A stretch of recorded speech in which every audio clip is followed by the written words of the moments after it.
गोवा किसका है? गोवा के लोगों का। यही नारा यहां अल्दोना में प्रदर्शनकारी लगा रहे हैं। पूरे राज्य में पर्यावरण समूह लगभग हर दिन ऐसे विरोध प्रदर्शन करते हैं। वे कोयले के आयात में भारी बढ़ोतरी की योजना के प्रति लोगों को जागरूक कर रहे हैं। यहां रेल की नई पटरियां बिछाई जा रही हैं, जिनसे कोयला देश के अंदरूनी इलाकों में पहुंचेगा। एला मस्कारेनहास ऐसे बहुत से आयोजन करती हैं। वह अपने राज्य से होकर कोयला ले जाने का विरोध कर रही हैं। वे कहती हैं कि कोयला गोवा के लोगों के लिए नहीं है, बल्कि पड़ोसी राज्य कर्नाटक और महाराष्ट्र की स्टील फैक्ट्रियों के लिए है। You want some more coal? अगले दिन रेल की पटरी पर हमारी उनसे मुलाकात हुई।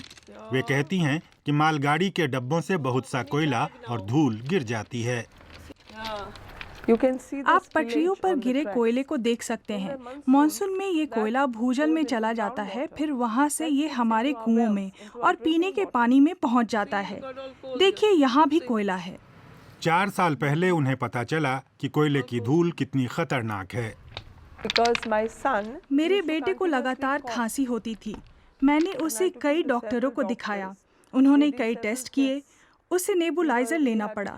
उसे स्टेरॉइड पर रखा गया, लेकिन उसकी पढ़ाई की खातिर हमें शहर में आना पड़ा था और 1 महीने में मेरा बेटा ठीक हो गया। we had to move to the city, and within a month, my son was fine. हर साल मोरमुगाओ पोर्ट पर लगभग 1 करोड़ टन कोयला पहुंचता है।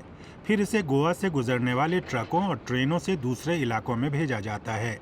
केंद्र सरकार ने कम से कम 2035 तक कोयले के आयात को 5 गुना बढ़ाकर हर साल 5.1 करोड़ टन करने की मंजूरी दी है।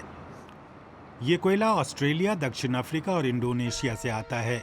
3 कंपनियां अडानी, वेदांता और जिंदल इसका आयात करती है।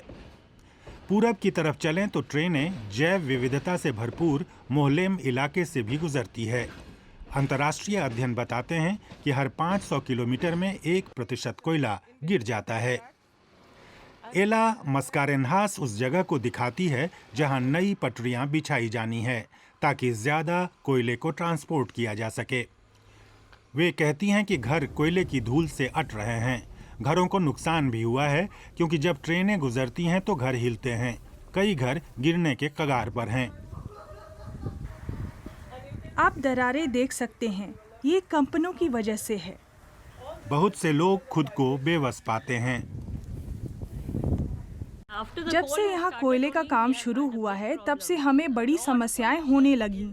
सब जगह बहुत प्रदूषण हुआ। कई बार चीजों को ठीक से कवर नहीं किया जाता। सब जगह कोयले की धूल फैली है और फिर सांस और छाती की समस्याएं होती हैं। भविष्य में हालात बदतर ही होंगे। भगवान महावीर वन्यजीव सैंक्चुरी पश्चिमी घाट का हिस्सा है। इसे यूनेस्को ने दुनिया के 8 सबसे जैव विविधता वाले इलाकों में एक माना है। इसके बावजूद यहाँ हजारों पेड़ काटे गए हैं, ताकि नई रेलवे लाइन को बिजली मुहैया कराने के लिए पावर सब स्टेशन बनाया जा सके। कृष्णा जोरे का आदिवासी समुदाय संरक्षित इलाके में रहता है। हमें चिंता है कि अगर एक बार वन्य जीवों के जल स्रोत खत्म हो गए तो वो फिर गांव का रुख करेंगे। हम अभी देख रहे हैं कि हमेशा बंदर आते रहते हैं। वो हमें केले भी नहीं उगाने देते, खा जाते हैं। वे कहते हैं कि अकेले प्रदर्शनों से काम नहीं चलेगा। हम अदालत में गए, हमने याचिका दायर की। हमें उम्मीद है कि हमारा कानूनी तंत्र, अदालतें इस मामले को देखेंगी। आम लोगों से सलाह मशविरे के बिना मंजूर होने वाली परियोजनाओं को अदालत ही रोक सकती है। गोवा के युवाओं को इस मामले में भी यही उम्मीद है। जैसा कि हम जानते हैं, गोवा में बहुत विध्वंस हो रहा है। गोवा में जो प्रोजेक्ट आ रहे हैं वे बहुत गलत हैं। सरकार लोगों की बात नहीं सुन रही है। हम किस कीमत पर विकास चाहते हैं? हम पानी को अस्त व्यस्त नहीं करना चाहते, पेड़ नहीं काटना चाहते। इससे हम पर ही असर होगा। आज हम विकास करेंगे और अगले 20 से 30 साल में अगर हमारा भविष्य खतरे में होगा तो ऐसा विकास किस काम का है?